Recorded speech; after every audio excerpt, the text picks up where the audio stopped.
Voltage ratio test कैसे करते हैं। तो वोल्टेज रेशो टेस्ट का मतलब ये है कि हमारी जो इनपुट सप्लाई थी, इनपुट सप्लाई के हिसाब से हमारी जो रिक्वायरमेंट थी उसी के बिहाफ में जो है ये, उसी के रेस्पेक्ट में जो है वोल्टेज निकाला है। फॉर एग्जाम्पल किसी ट्रांसफार्मर की रेशो जो है वो 11 kV ऑब्लिक 440 वोल्ट है। तो जो है जो हम रेशो टेस्ट करते हैं, रेशो टेस्ट में हम ये चेक करते हैं कि उसको जो है उसी के जो मल्टीप्लाइंग फैक्टर है उसी के रेशो में ये जो है ये वोल्टेज निकाल रहा है। ठीक है, तो अब वोल्टेज रेशो टेस्ट कैसे करते हैं ये मैं आपको दिखाता हूँ। तो हमारे को करना क्या है, वोल्टेज रेशो टेस्ट जो है ये एक single phase step down transformer है। तो अब चाहे वो स्टेप अप हो चाहे स्टेप डाउन हो, बट हमारे को ये ध्यान रखना है कि हमने जो सप्लाई जो इनपुट सप्लाई जो देनी है ऑटो ट्रांसफार्मर के थ्रू वो जो है वो हमेशा एचवी सप्लाई में देनी है। एचवी में इसलिए अगर आप एलवी में दे दोगे, ठीक है, तो एलवी में देने पर क्या होगा, ट्रांसफार्मर स्टेप अप हो जाएगा और आपको जो है शॉक लग जाएगा। इसलिए आपको जो है ये फर्स्ट टाइम जो है अंडर गाइडेंस टेस्ट है ये, तो इसलिए जो है आपको ध्यान रखना है। ठीक है, तो ये तो हो गई कि अब ये जो मेरे सामने ये है एक single phase step down transformer.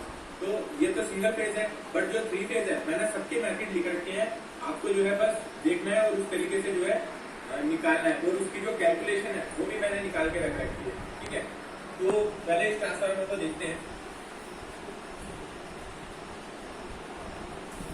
तो यहाँ पर ये ट्रांसफार्मर क्या कहता है कि प्राइमरी साइड में जो है 25,000 वोल्ट है और सेकेंडरी में ये निकालेगा 240 वोल्ट। तो अब 25,000 वोल्ट देने पर ये 240 वोल्ट निकालता है। तो यही हमारे को चेक करना है कि ये जो है इसी के रेशो में ही इतने वोल्टेज निकाल रहा है। तो अब ये कैलकुलेशन करते कैसे हैं, ठीक है, कैसे निकालते हैं पहले तो ये समझेंगे, फिर उसके बाद में जो है वो वोल्टेज रेशो टेस्ट करेंगे। ठीक है, अब ये देखो आप पहले तो आप ये जो है खुद पढ़ लेना कि ये ट्रांसफार्मर का जो है ये वोल्टेज रेशो टेस्ट है और ये उसको जो है अंडर गाइडेंस ही करो फर्स्ट टाइम। तो हमारे को क्या करना है, ये थोड़ा सा डायग्राम है इसका कि देखो ये सिंगल फेज है, ये 3 फेज है। तो यहाँ पर जो है हमने ऑटो ट्रांसफार्मर से 240 वोल्ट दिया और इस साइड में हमारे को जो है ये वोल्ट मीटर लगाना है और इसी के यहाँ पर जो है हमारे को मेजर करना है कि वोल्टेज जो है इसी के रेशो में ही आ रहे हैं। ठीक है, तो एचवी में कितने थे 25,000 वोल्ट, सेकेंडरी में कितने थे 240 वोल्ट। तो जब मैं 240 वोल्ट और मल्टीप्लाइंग फैक्टर क्या आएगा 104.16, तो मतलब कि ये 25,000 देने पर 104.16 गुना कम वोल्टेज निकालता है। ठीक है, तो जब मैं 240 वोल्ट दूंगा तो ये कितने कम निकालता है, ये ट्रांसफार्मर जो है 204.16 इतना गुना कम ये वोल्टेज निकालता है। ठीक है, तो जब आपको जो है आप 240 वोल्ट दोगे तो इसमें जो है 2.30 वोल्ट जो है ये आएंगे। ठीक है, तो इनपुट में आपने 240 दिया, ठीक है, एचवी में, और एलवी में आपको कितना मिलेगा 2.30 वोल्ट। इसी तरीके से आपको जो है स्टार डेल्टा ट्रांसफार्मर में करना है। ठीक है, तो ये जैसे ये प्राइमरी एचवी साइड इसका जो है ये डेल्टा है और इस साइड में जो है ये स्टार है। तो आप क्या करोगे कि जो यहाँ पर, ठीक है, यहाँ पर 3 फेज का ऑटो ट्रांसफार्मर हो गया, 3 फेज से जो है डेल्टा में जैसे कि आपको मालूम है सिर्फ 3 ही वाइंडिंग रहती है, तो तीनों में जो है 3 टर्मिनल उसमें कनेक्ट कर देंगे और सेकेंडरी में आप जो है मेजर करोगे। ठीक है, तो मेजर कैसे करोगे, फेज टू फेज भी मेजर करोगे अगर जो है स्टार कनेक्टेड वाइंडिंग है तो, और डेल्टा में तो अगर डेल्टा और डेल्टा है फिर तो बहुत सिंपल है, आपको जो है सिर्फ जो है 3 फेज से देना है और फेज टू फेज जो है वो वोल्टेज नापने हैं।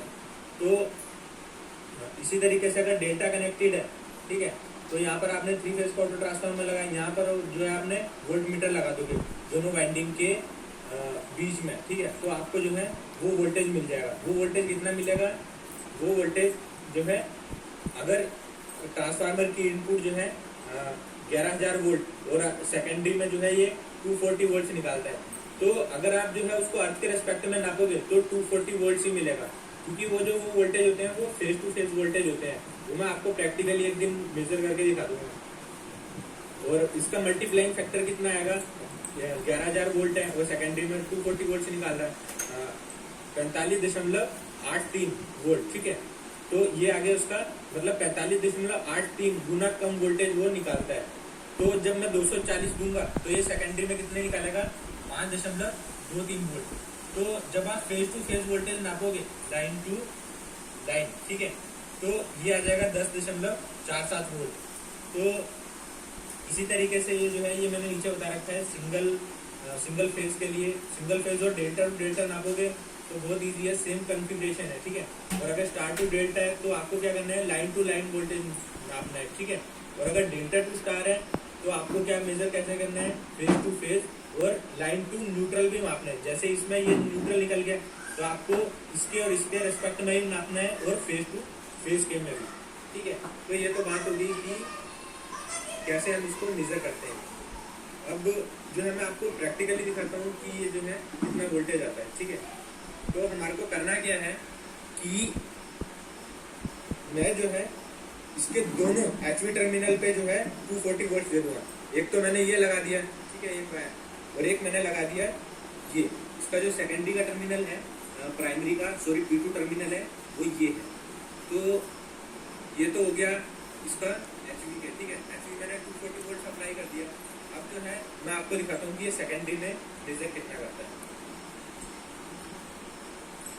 तो मैंने क्या करा अभी एचवी में, ये देखो आप एक मिनट, ये देखो एचवी में मैंने एक वहां पर लगा दिया है। अभी मैं आपको मल्टीमीटर से जो है रीड करके दिखाऊंगा। अब दूसरा टर्मिनल इसका ये है, तो आप मल्टीमीटर में देखो रीडिंग 252 वोल्ट, 53 वोल्ट। अब हमारे को क्या करना है, अब जो है जैसे ये ट्रांसफार्मर आपको मालूम है म्यूचुअल इंडक्शन पे काम करता है। अब हमारे को क्या करना है, सेकेंडरी में वोल्टेज मेजर करनी है। तो सेकेंडरी में वोल्टेज मेजर करने के लिए क्या करेंगे, ठीक है, अब जो है हम सेकेंडरी में वोल्टेज मेजर करेंगे। तो इसको मैं रखूंगा ये 200 वोल्ट को, ठीक है।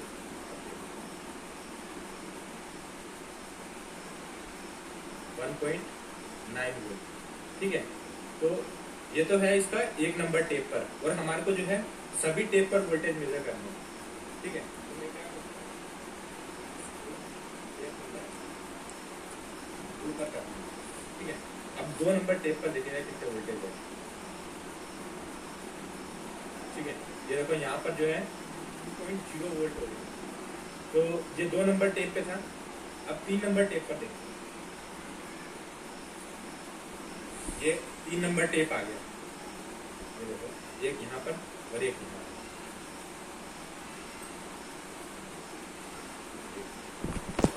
ये देखो 3 नंबर टेप पर कितने वोल्टेज निकालते हैं, 2.2 वोल्ट, ठीक है।